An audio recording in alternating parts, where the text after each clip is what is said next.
film, and thanks to all of you also for being here. It's a real pleasure and honour to see all of you here. I'd like to ask Leslie this question. When it came to enlarging the group, and I'm one of the few here, what was the reaction about whether you should have a gentleman in the group? Oh, indeed. Thank you so much for the question.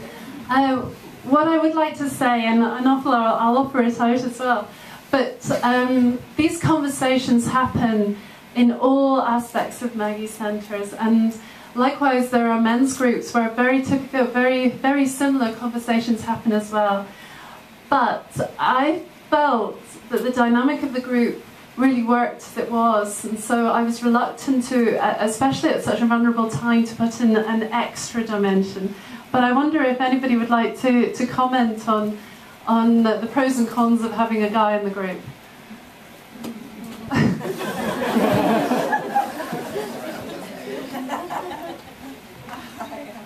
Nothing against men. But I suppose initially it felt like it was women with breast cancer. But it's moved on from that. It's different cancers now. To have a man in the group, yes, would be nice, but it might not suit him. I think one thing about the Maggie Centre is, I've got quite a loud voice anyway. One thing about the Maggie Centre is I think the group worked very well as it was, but the Maggie Centre offers a lot of opportunities just in chat where you can speak to men around coffee, you know, or there's lots of activities, there's lots of sort of fitness activities, all sorts of things. So there are lots of opportunities for men and women to talk about their journey if you want, but I think the group worked best as it was. But that's not to say that that conversation doesn't take place on a regular basis within Maggie Centres all over the place all the time. Thank you so much. I'd like to, I noted Nell, you had your hand up at that time. Would you like to ask your question? I think the mic is coming towards you. Thank you.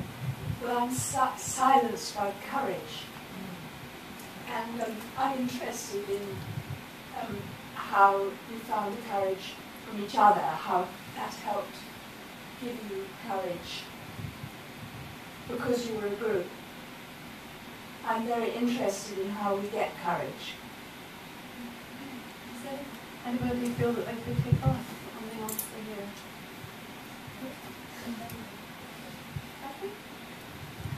Sometimes we think we're the only person who has cancer.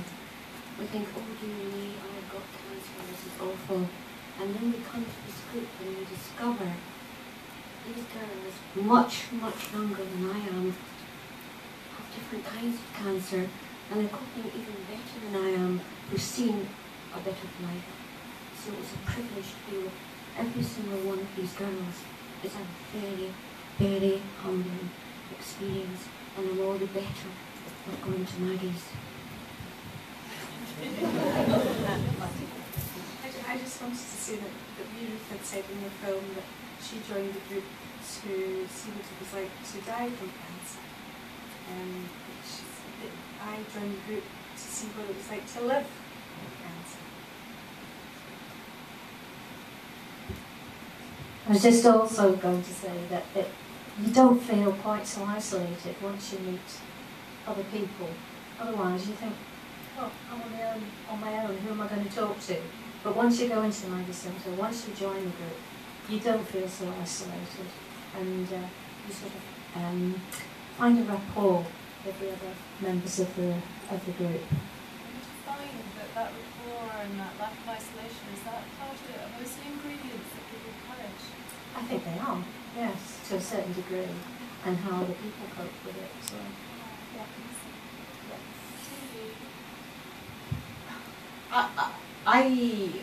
As you can see, I joined the group later on, and when I was first diagnosed with cancer, I found myself, for the first time in my life, in a black hole that I could do absolutely... Can you hear me anyway?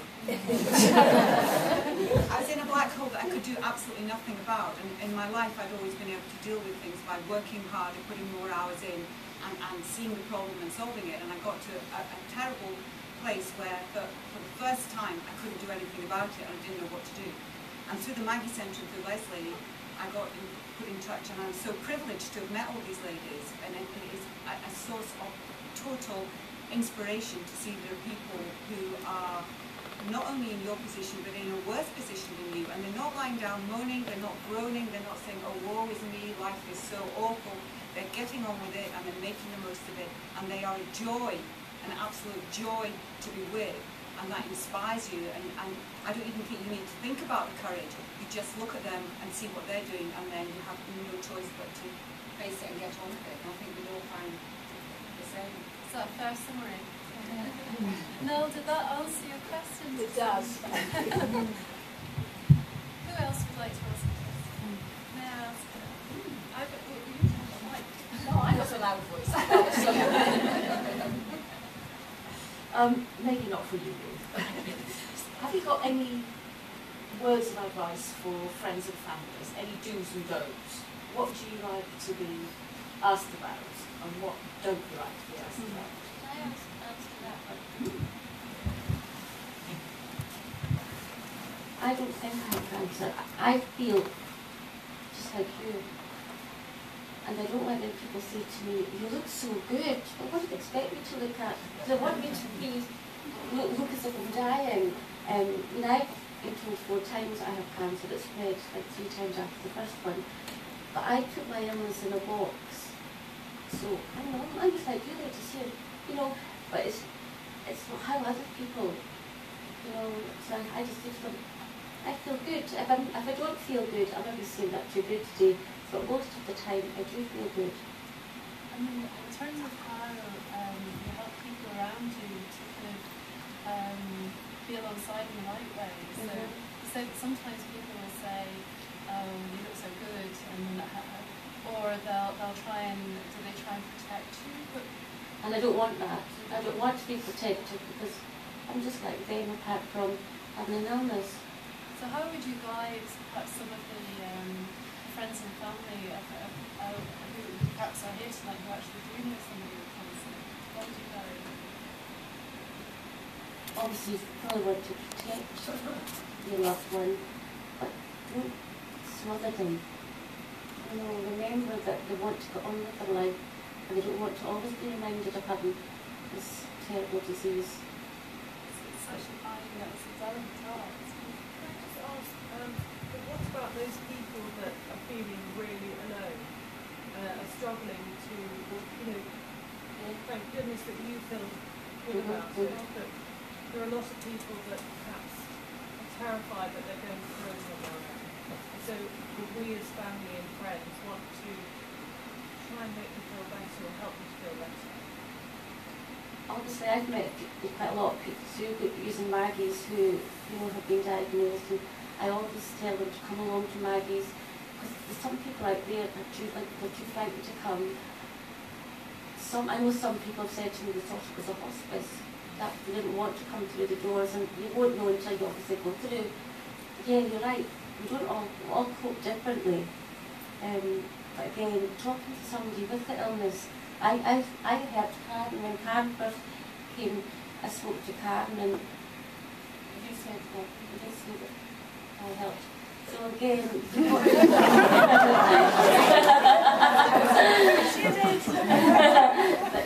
as I agree with you, we all cope differently, but it's getting the best advice really, and yeah.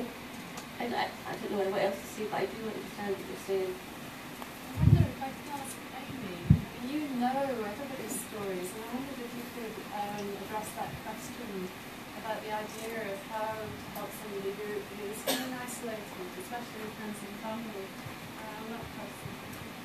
I mean, it's interesting because I'm working in a hospice now that has a very different feel to the Maggie Centres. This hospice is entirely staffed by medical professionals. It's in an area of Scotland which is probably the poorest area of Scotland. And what they don't do is talk. And when I showed them parts of this film, they said, how can folk talk about being ill like that? They actually couldn't believe it. And when I showed the staff the whole of the film, they were just gobsmacked. And I think they said, oh, you could never show that to the patients here. It's too shocking. It's too shocking to actually talk about what's actually going on. And what I think is amazing about what the Maggie Centre has been doing is creating a place where something that is seen as too shocking to be mentioned, too painful, too hurtful, actually comes out into the open. And it's a place where you can choose your own journey through cancer. That was one of the things that really hit me. Everybody is completely different, and I love the way that the Maggie Centre allows very different responses to cancer. What's right for one person won't be right for someone else. But what you can do is create an environment that becomes a safe place where people can take what they want and what they need. And I mean, I really see the difference in a facilitated group that's been going for 2.5 years. And so these women here have really benefited from that. And even through watching the film, you know, I love to think that the hospice is thinking, you can talk about these things. They do it, and it seems to have a very good effect.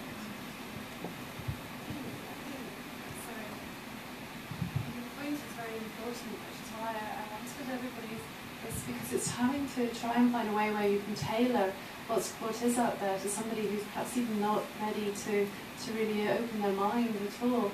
And I think one of the things that's been captured is that basically is to try and start where that person's at.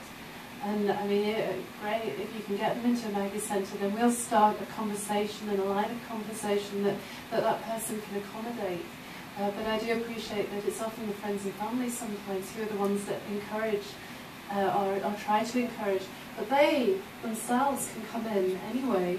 And even if you can't get the person affected by with the cancer in the door, it doesn't matter. There's so much influence that can come from having the discussion in the Maggie Centre that then can ripple out into the everyday life and reassuring and empowering those people around them. Well, what about more questions? Okay. Hi, I'm Marsha. I was lucky enough to be a great friend of Maggie's. And thank you very, very much for wanting me to tell us these things. We really need to know. You know, so we all need clothes. You know, it's like there's not when we have to do something very much do something like this ourselves. And it's, but what I really like you saying to you is, you know, all I want is a normal life. And in fact, this is a normal life, actually, isn't it? I mean, it's God's kind of normal life, but it is a normal life. And I think, you know, people need to hear that too, which you said so clearly, and it's really, really helpful to hear that. But the other thing I wanted to ask is, I know that you know, you're not supposed to have this kind of group, are you? Because it's not supposed to be helpful for people to meet with other people who may die kind of during the course of your meeting. But you all feel that actually it's more helpful, even if people who do lose people along the way, who become very close to, it's more helpful to still to meet as a group and have to go through those losses. Yeah. I think that in the group you have accepted that people are ill and there is the potential for people to die, and as Aldi was saying, you can put your illness behind you a little bit, and when somebody becomes much worse, it comes back into your face again without a shadow of doubt, and you feel for them and for yourself if you're being realistic, because it's coming back in your face. But it's part of life, and as Ruth had said, it's part of the journey, and you're preparing yourself for something which may or may not happen. Maggie's is very good at getting you to deal with things that might happen without assuming that they will happen. I think that's really, really important. So it's just part of everybody's experience, and you are saddened and upset, but we all work together, don't we? And take comfort from each other and comfort the person who's ill as well.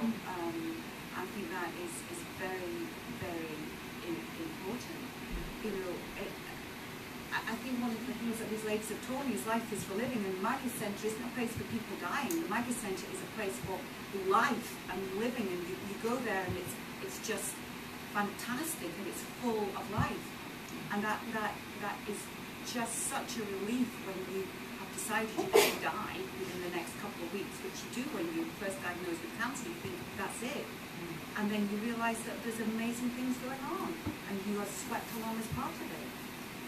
I just wanted Marsha, if I could introduce Rachel, who hasn't said anything. Because she's next to me and I talk all the time. Rachel is our youngest member by far. You were re-diagnosed with cancer just on the cusp of your 30th birthday, wasn't it? And I think Rachel, we've watched Rachel from September through to now really take life back again. And so I just wondered if you could just comment in some way about that, Rachel. Well, when I was first diagnosed, I was 26. Because of the treatment that's available for primary breast cancer, I didn't feel like I needed the Maggie Centre. Not that I didn't think it was a good place. I did go twice, I think. And I thought it was a lovely place, but at that time I just didn't feel like it was for me and that I didn't need it. But last year, when I was re-diagnosed with secondary breast cancer, it was a wee bit different and scarier, and I wanted to speak to other people that had the same thing as me. And when I first went to see Leslie, I did say to Leslie, I think I'm slowly dying, I'll never go on holiday, I'll never work, I'll never finish my nursing course, I'll never do this and that. But Leslie turned the whole way that I was thinking completely around, yeah. But this was before the group. I just met Leslie first, and then Leslie told me about the group. So I just come to the group just to see what it was like to begin with. And it's completely changed the way I think. I'm now finished my nursing course, been on holiday, I'm ready to graduate and possibly have a nursing job. So it's more just changed the way I completely thought in the beginning. And it was just nice to meet everyone. And Ruth was able to help me as well a lot, because the chemotherapy I had the second time round was completely different to the first one, and so many different things were happening to you.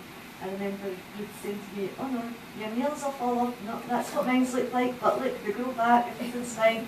My tummy was that size, but it does get better." And all the symptoms that I had, I then realised were normal, and that I would hopefully I would go back to normal, which I feel like I kind of have. So yeah, it's been great. I wonder how you all felt going into the Maggie Centre, and the physical space and the architecture, the art, and the whole environment. Was that really exhilarating? Would that help?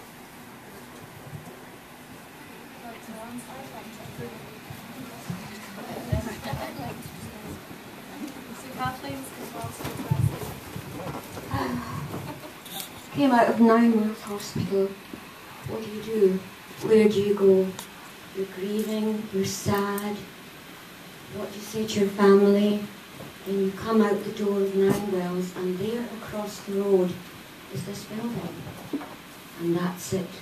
That's where you find it, in this beautiful building. It's not all about building, because it's really about people. So you go into the centre and you meet these people. They all have cancer, some don't have cancer, but they all know what it's about. And that's the environment. I just want to do this little bit because I keep forgetting things now, because I'm getting so old. And I just forget things. I want to tell you about my crossword. I do the crossword daily. And this word came up, it was incurable. And I just could not find the right word for incurable, so I had to go to the dictionary. Do you know what the dictionary word was? No. Helpless. Helpless? No way.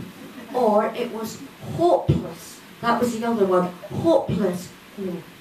Weak. we are hopeful, and to put it even better is, we are full of hope.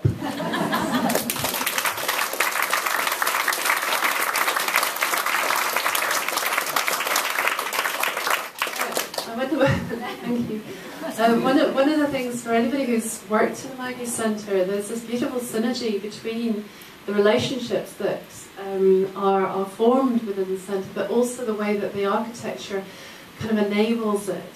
So that hopefulness, that feeling that you can have efficacy comes from actually meeting people, but also the way that the architecture moves with you. So I hope that answers in some way your question. Have any of your families met each other?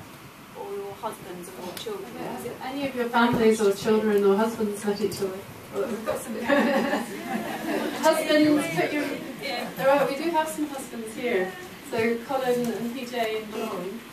So what was your curiosity about that? Don't they ever get together or ring each other or talk to each other, or whether there's any support system for them as well, or they've benefited from the group in a way?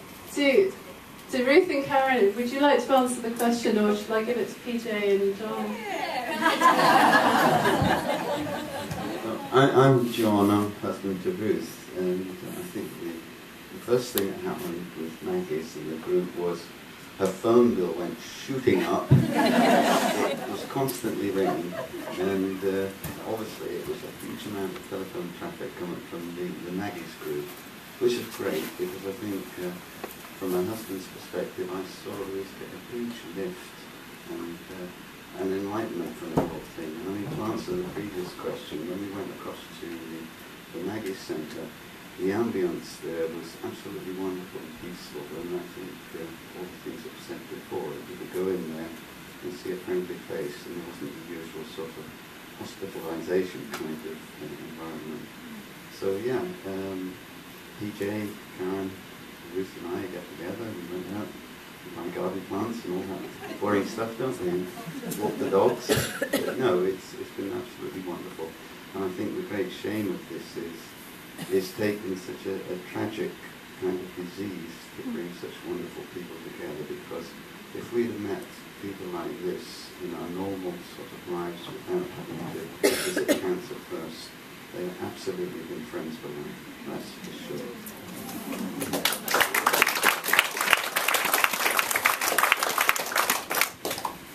I'm PJ, and I echo much of what John said. Yeah, the text messages, I call it the bing bong machine, just constantly bing bong, bing bong, bing bong.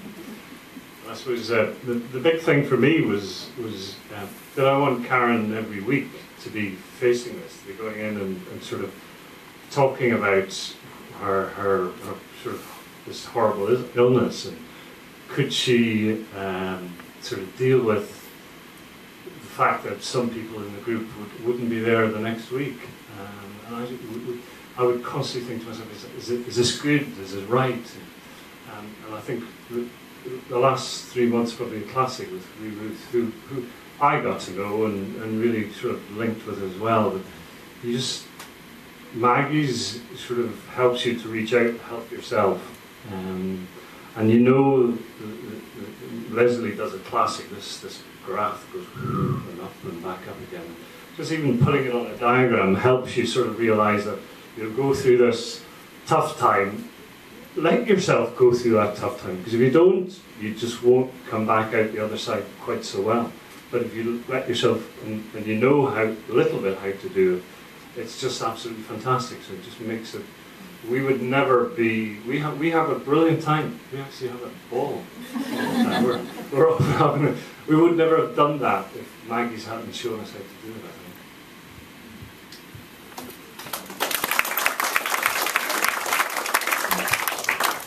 Hi, would you like to ask a question?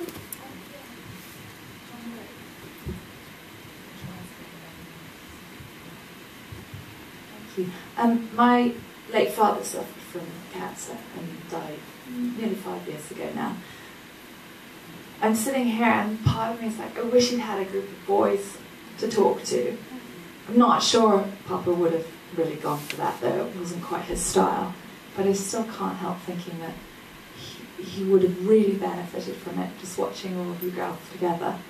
Do you have many men who go to the Maggie centres? Absolutely. I mean, we match the kind of proportion of men who use the health service anyway. So traditionally, more women will come together for social networking and the conversations. But it doesn't mean that within a Maggie centre, you can have two guys having as important as an empowering conversation across the kitchen table, or whilst waiting to go into their exercise class, or whilst waiting to ask about benefits advice. Always, we try to enable those conversations, because if you get them teed up right, they talk. And I think the men's group in Maggie's in Dundee and in the other places across the UK, including the one in Charing Cross, they talk. You have to create the right conditions. That's what I've learned. I think for my father, you either would have had to build a potting shed or a garage, and then he would have been fine. He would talk forever. Absolutely, we have reflective places where you can just go with a paper. Sorry, Ruth's brother, and therefore I'm very impressed, knowing what I know, that she's called Posh. And my other comment is that it's a shame that you've got to be both female and have cancer to join this nice group. But my question is possibly to Amy is, what are you going to do with the film now?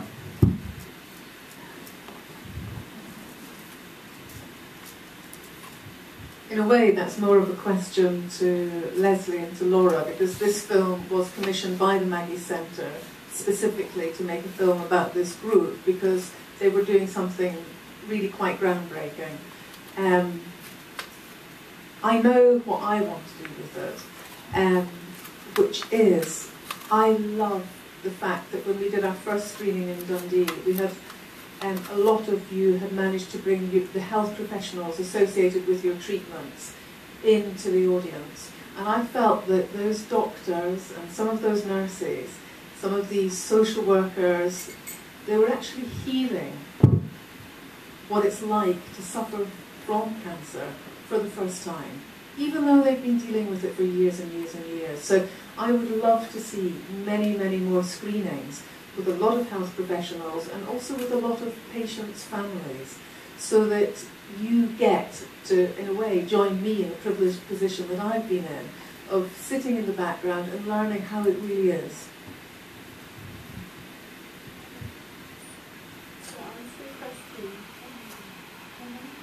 I think it captures for us, this film works on so many different levels in terms of enabling people to see that you can kind of come into a group where you're likely to hear that bittersweet quality of some of your worst fears, but also that empowering of speaking with people who truly know. But I know that whenever we've shown it to health professionals, they've thought and they've thought again, and just as Amy has captured there. And what we would like, what I would dream of, would be the psychologists who perhaps are reticent about bringing groups of women or groups of guys in a similar position together to watch the film and to then go out and canvass and encourage people into it.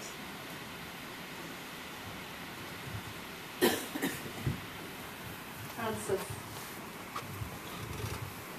I can probably talk with that, Mike. I was moved and struck by so much of the film, but Karen, you talked about fear, and you talked about not having time to be afraid, not wanting to waste time being afraid, and I thought that was incredibly powerful, and I just wondered if that was an experience that others in the group shared, or how you do cope with fear. I think when you're first diagnosed with cancer, you're frightened when you're given a secondary diagnosis. You won't get a more, I can't imagine a more terrifying situation. What is our worst fear? Being told we've got cancer. So it's, with the help of Maggie's, it's been able to work through that fear. And yes, you get your days or your moments when it's terrifying, but you have that moment and then you put it away and you move on because you're here and you're doing it. So I've learned a lot. Okay, we're going to have to start winding up the questions now. So, are there one, two questions? Can I just one question? I mean, I was just intrigued. You said that this was such an unusual group. Are you going to introduce the same kind of format then in other Maggie centres? Oh, the idea of bringing people together within a support group, that's not unusual. Okay. That's very much a part of our core programme within any of the centres. I think the unusual nature of this group was the fact that all the women have got secondaries or advanced cancer when they come into the group. So where there is a natural reticence because perhaps health professionals may feel that the bringing together of people who may indeed build a friendship and then actually one of them die, that they're concerned about that. Yet when you talk to health professionals also, is they say, oh, that would be incredible to be able to introduce somebody to somebody who's living life and living life very fully, despite the fact of their advanced status. So the only unusual aspect is the advanced element. Who funds Maggies? That's not necessarily a question for me. It's basically, we're not funded by the health, by the NHS or the government. It's people's charity donations, through community donations, through corporate donations, through people who believe in us and want to actually help. So it's very much from the general public. And is it acknowledged and respected by the medical profession that they refer people to them?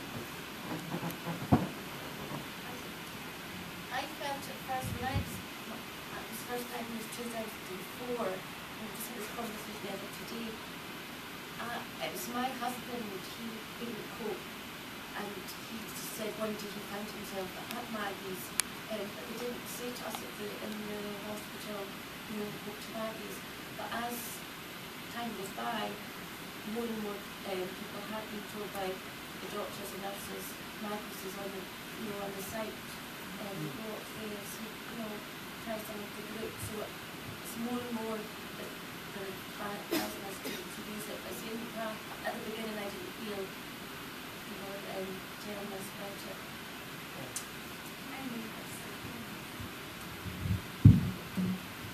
One of the things that I didn't ever get to put in the film, because I didn't actually know it, but I know it now, is something I find extraordinary, which is not only have these women been given this diagnosis of cancer, but having looked after themselves and looked after other people.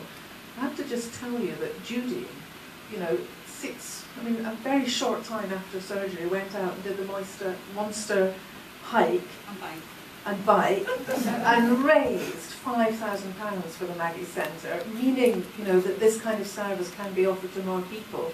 And Andrea, is wrong with me today, and Arlene, who has been coming to Maggie's for quite some time now, has raised £55,000.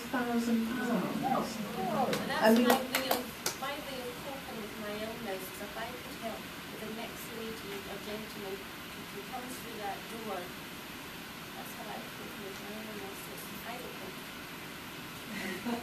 I think, sorry, the whole thing, I think we all did this film. It was actually good fun, probably, in a lot of respects. But we weren't doing it for us, we were doing it for other people, because where we were in our journey, we just wanted to help other people, to have hope, to carry on. But on the fundraising and that kind of thing, I would do anything for Maggie's. It has actually saved my life. It literally has saved my life. It's also probably saved my children's life and my husband's life.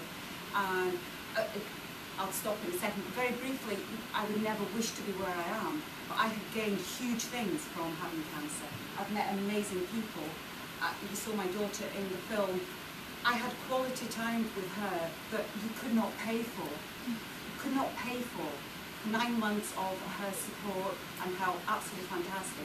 But when I decided that I would try to pay back by doing the Monster Bike and Hike, which is a 32-mile cycle, and then a 12, a 22 or a 44-mile walk straight afterwards. I only did the bronze, PJ did the 44 miles. But I had treatment prior to that. But what was amazing was, within Dundee, the love for Maggie's. The love for Maggie's. We collected money at a football match. People just gave money generously because they see what a fantastic job it does. I fundraised at my school, and all the kids were coming up and giving you £1 and saying, my granny went to the Maggies. There is huge love for the Maggies, but they do need money. They do need money to keep going, you know. And you know, if anybody knows, it's a cascade effect, really. You know, I'm trying to raise some money, and then people that I know are trying to raise money, and then people that know me, that know other people, and that's how it works. And you know, we just need money to keep it going, because it does. So I cannot tell you what it's done for all of us. I cannot tell you, all for our families, and how much Leslie's done. No,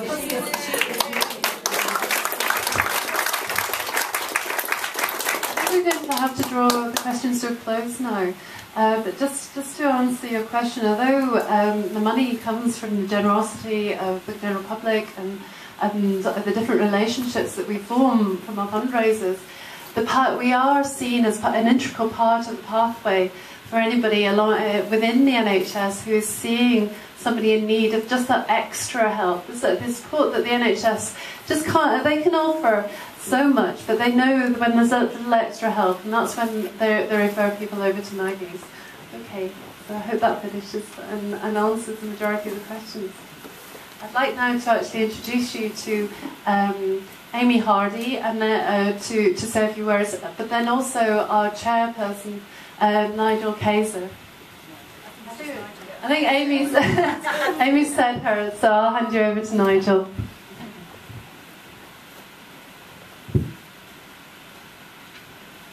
I think all of us would agree that today was a very humbling experience, because we've been allowed to watch this film.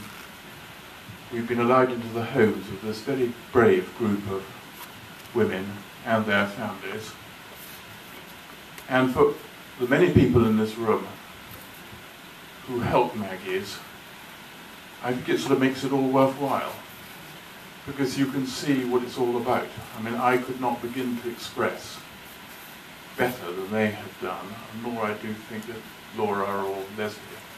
That in their own words, they have expressed what Maggie's is there for. Tonight didn't come about just by accident. It came about because Marsha Blakenham and Nell Dunn had this idea, and Marianne Sargent-Brooke very kindly sponsored and paid for it. And then Amy, so ably with her production team, put it on the screen. And what we saw on the screen was a sort of microcosm of what goes on in the Maggie Centres day in, day out, week in, week out, year in, year out. And is a tribute to the huge amount of work of Leslie and her team, and the people like Leslie that work in the other centres, and Laura and the other many people who work in Maggie's on a day-to-day basis. And it's a tribute to them. But it's nothing compared to the tribute it is to the Tuesday Club. And I would like to thank you all so much on behalf of everyone here for sharing with us your experiences, your hopes, and your disappointments. And thank you very much indeed. And, you know, Dundee ladies, nothing to beat them.